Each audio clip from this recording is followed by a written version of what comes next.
Olá, tudo bem? Estou aqui para dividir mais um devocional com você e hoje nós vamos falar sobre a diferença de Adão e Jesus. Sabe que muitas pessoas, se consideram pessoas boas e elas acham que elas serão salvas pelas obras, mas na realidade seremos salvos pela graça, e graça significa favor imerecido. No livro de Romanos fala que todos pecaram e todos foram destituídos da glória de Deus. Por um homem, Adão, entrou o pecado, e por outro homem, Jesus, entrou a nossa redenção. No livro de Romanos, capítulo 5, do 15 ao 16, diz assim: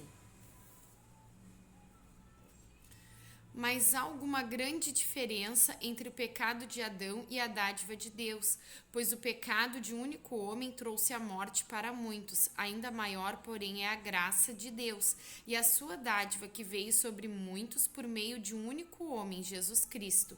E o resultado da dádiva de Deus é bem diferente do resultado do pecado de um único homem, pois enquanto o pecado de Adão levou à condenação, a dádiva de Deus nos possibilita de ser declarados justos diante dele, apesar dos nossos muitos pecados. Depois, no 5:8 diz assim: Mas Deus nos prova o seu grande amor ao enviar Cristo para morrer por nós quando ainda éramos pecadores. No 5:11 diz assim: Agora, portanto, podemos nos alegrar em Deus, com quem fomos reconciliados por meio do nosso Senhor Jesus Cristo. Depois, no 8:18 diz assim: Considero que o nosso sofrimento de agora não é nada comparado com a glória que ele nos revelará mais tarde. Depois, no 8:26 diz assim: E o Espírito nos ajuda em nossas fraquezas, pois não sabemos orar segundo a vontade de Deus, mas o próprio Espírito intercede por nós com gemidos que não podem ser expressos em palavras.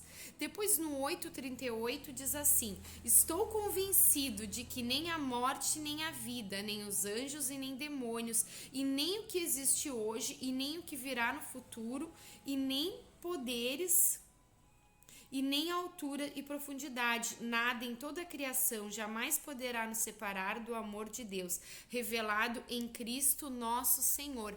Então, isso é a diferença de Adão e Jesus. E Jesus nos amou quando nós ainda éramos pecadores. Que Deus te abençoe e tenha um bom dia.